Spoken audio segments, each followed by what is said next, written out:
Greetings, happy Friday. We're broadcasting from just outside Toronto in Mississauga, Ontario, and we're having very beautiful spring-like weather. Well, actually, a lot of patients were coming in today saying, what a beautiful, gorgeous day. And really, it was sunny, but I guess it's really all relative, right? Yeah, totally relative. I mean, at the end of the day, it's still just 8 degrees. Yes. And but I guess when you're coming out of an ice storm, we'll take sunny and 8 degrees.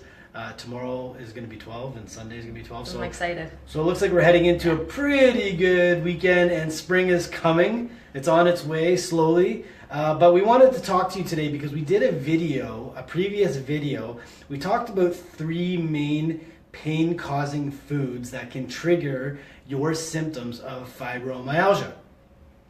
And and by the way, if you want to learn more about that, please go back and watch the video in detail. But one of those main culprits that we discussed in the video was sugar.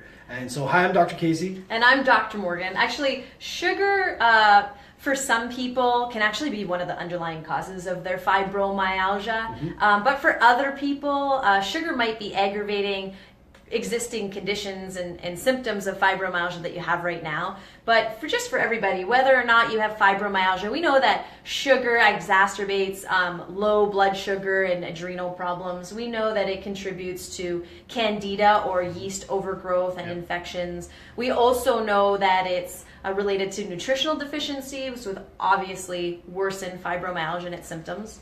Yeah, and so we gave a lot of information about sugar in that previous video, and from that video, one of our community members said, okay, that's very interesting, but what about artificial sweeteners? Most specifically, they wanted to know about aspartame. Well, we know that there are a number of small studies showing that artificial sweeteners, aspartame, and food additives have an impact on fibromyalgia, and these food additives actually cause a chemical reaction that triggers pain in individuals.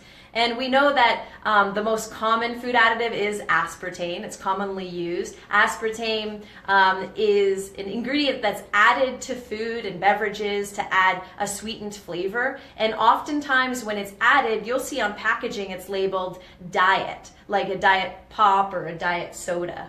Right, and so aspartame is one of the most popular artificial sweeteners. It's a substitute for sugar that's found in all sorts of beverages and foods, and it's sold under the brand name most commonly NutraSweet and Equal, and it's also found in a lot of foods, as you just mentioned, that are labeled as diet or sugar-free. You know, artificial sweeteners and aspartame, their safety really is controversial. Like if you start to Google it, you're going to see, is it safe? You're going to ask yourself, is it safe? Is it not? And some studies show that it is safe for human consumption, while other studies report that it's linked to things like cancer, thyroid suppression, chronic pain, and fibromyalgia. So it can be really confusing for people, and I hope that this video clarifies some questions that you have about aspartame. You know, this is interesting. In 2010, there was a study done, and it was reported in an article from the Clinical and Experimental Rheumatology Journal, and it showed that a group of individuals who were suffering with fibromyalgia who discontinued consuming aspartame actually had a drastic reduction in their symptoms that didn't reoccur when they stopped the study. Yeah, absolutely. So that's just part of the reason that we think the outcome benefit of completely eliminating aspartame from your diet is 100% worth the effort. But a very simple rule of thumb is that the less likely that a food or substance is going to be found in nature, and the more likely that it is to be altered by man, the less likely your body is going to know what to do with it and be able to process it, and the more likely it's going to be very harmful to your overall health.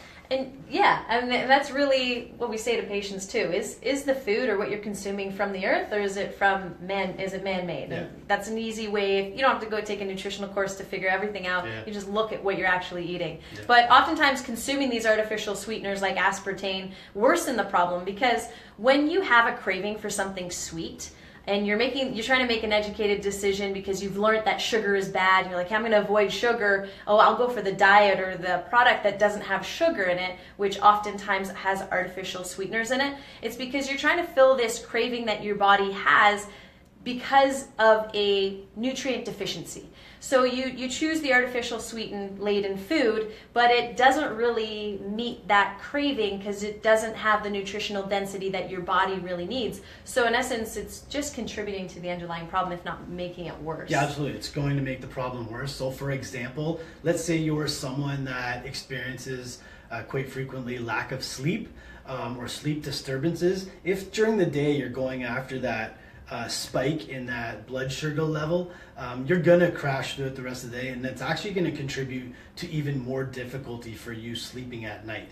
And so if you're going after that quick blood sugar spike because you're looking for that energy boost or that quick pick-me-up in that moment of need, I mean, it's going to provide that for you, but just know that it's completely artificial and you are going to crash. And with that crash, you're going to end up more tired than you were in the first place. And yeah, and don't forget too that these artificial sweeteners like aspartame have zero nutritional value. So if you're eating these foods with that are filled with artificial sweeteners and food additives, aspartame, they're taking up space in your digestive system that really should be filled with nutrient-dense food that your body can actually do something with, like heal. So try to avoid that. Right. So I guess the main lesson today is that artificial sweeteners like aspartame are they're a trap. Watch out for the trap. You got to read labels. I said they're buried in foods that are labeled as sugar-free or diet. And aspartame itself is a neurotoxin, so it can be very damaging to your overall health. So obviously we suggest you stay away from sugar, but I would stay even further away from aspartame. Yeah, now before we go, we have a page that's absolutely directed to help people suffering with chronic pain and fibromyalgia. And for some of you, you visited, for some of you, you haven't seen it. So we're adding a link right above this video. You're going to click the link above the video, which will drive you to the page that we've dedicated to helping people with chronic pain and fibromyalgia. Anita, Colin, Barb, Vicky, everyone else watching, you're one step closer.